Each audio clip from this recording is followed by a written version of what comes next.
Hello friends, welcome to my blogging channel. আবার নতুন একটা ভিডিও শুরু করতে চলেছি। তো দেখো, কদিন তো তোমরা জানো, ব্লগগুলো দেখেই বুঝতেই পেরেছো কদিন প্রচুর পরিমাণে পরিশ্রম গেছে। কারণ বাড়িতে ছিল জন্মাষ্টমী পুজো এবং সব মিলিয়ে প্রচুর পরিমাণে কাজ হয়েছে। তার সঙ্গে সঙ্গে ইনস্টিটিউটও খোলা রেখেছিলাম, কারণ এই ছুটিটা নেব বলে। তো ছুটি পেয়েছি, মানে ছুটি করেছি, তো ঘুরতে তো যেতেই হবে। তো ঠিক করলাম কোথায় যাওয়া যায়। তো ১ম এ ভেবেছিলাম দীঘা যাবো।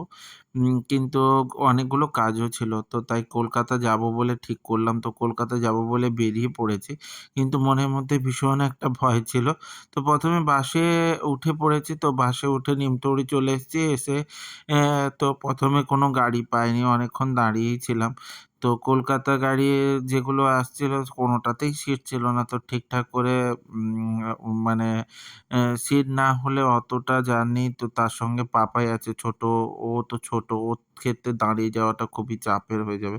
আর মৌলির শরীরটাও তো ভালো নেই, তো তাতে ওরও ক্ষেত্রে প্রবলেম হবে। তাই অনেকক্ষণ ওয়েট করার পর একটা বাস পেলাম যদিওবা। সেই বাসটাতে বলল যে ১ম এ সিট দিতে পারব না, তো মেছেদা গিয়ে সিট দিয়ে দেবো। তো মেছেদা চলে এসেছি এবং আমরা সিটেও পেয়ে গেছি। তো সিটে পাওয়ার পর বসে একটু তোমাদের সঙ্গে ক্লিপ শেয়ার করব বলে নিয়ে নিচ্ছি। এই জায়গাটা তোমরা সবাই মনে হয় চিনতে পেরেছো। এটা হচ্ছে মেছেদা। ওই পাশ দিয়ে মেছেদা স্টেশন যেতে হয়। তো অনেকেই চেনো জায়গাটা। তো বসে গেছিলাম বাসের, আমি একদম ধারেই বসেছিলাম এবং একদম ফার্স্ট সিটে বসেছিলাম। মানে ১ নম্বর সিটে। তো সবটাই খুব ভালো করে দেখা যাচ্ছিল। এটা একটা বিশাল পাওয়া ছিল। এরকম একটা সিটে বসাটা, আগে ছোট যখন ছিলাম তখন বসাটা ভীষণ ধরনের একটা, মানে আগ্রহই ছিল বলতে পারো। তো বাসটা এবারে বড়ই স্পিডে চলছিল। তো জায়গাটা দেখতেও খুব সুন্দর লাগছিল এবং ওয়েদারটাও খুব ভালো ছিল। কিন্তু একটু গরম তো ছিলই, ঘাম বেরোচ্ছিল। তার সঙ্গে সঙ্গে কিন্তু বাসটা চলছিল যখন, তখন বেশ ভালোই লাগছিল। তো অ যখন ১ম বাড়ি থেকে বেরোই, তো তার একটুক্ষণ পর থেকে একটু বৃষ্টি হচ্ছিল যদিওবা।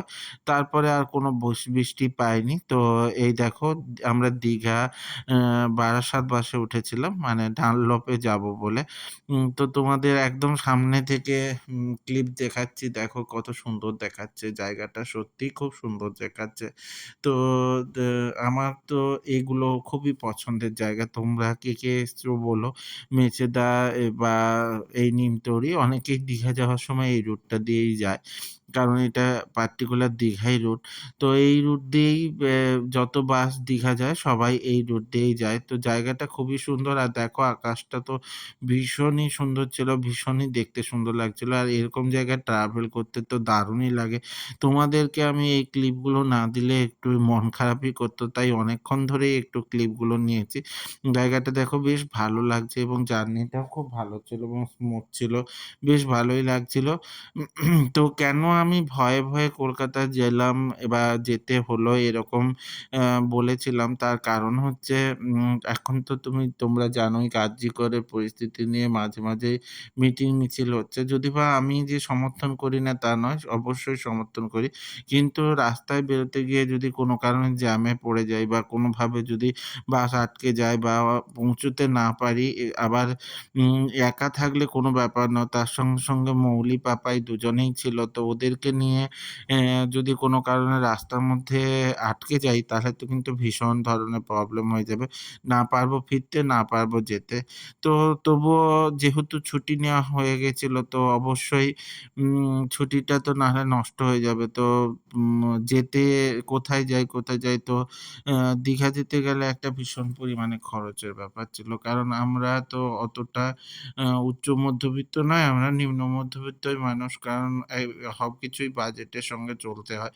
তো কদিন পুজো আচ্চার জন্য বেশ কিছুটা পরিমাণ তো সাশ্রয় করতে হয়েছিলই এবং তারপরে আবার যদি দীঘা যাই, ওতে তো একটা বিশাল কস্টিং ছিল। তাই দীঘা না গিয়ে আমরা কলকাতা ফিরে যাওয়াটাই সবথেকে ভালো বলে মনে করলাম। তো কলকাতার ফ্ল্যাটে যাবো বলে এই দেখো, এটা হচ্ছে অলরেডি কোলাঘাটের নদী। তো কোলাঘাটের নদীটা দেখছো কি সুন্দর লাগছে। আর আকাশের যে নীল রংটা, সেটা নদীর উপর পড়ে কি সুন্দর দেখাচ্ছে। তবে প্রচুর পরিমাণে জল ছিল, কিন্তু ওই সময় জলের তোড় খুব একটা বেশি ছিল না। তো মোটামুটি একটা স্রোত ছিল। তো বেশ ভালোই লাগছিল। পুরো পুরো জার্নিটাই বেশ স্মুথ ছিল এবং দেখতে তো খুবই ভালো লাগছিল।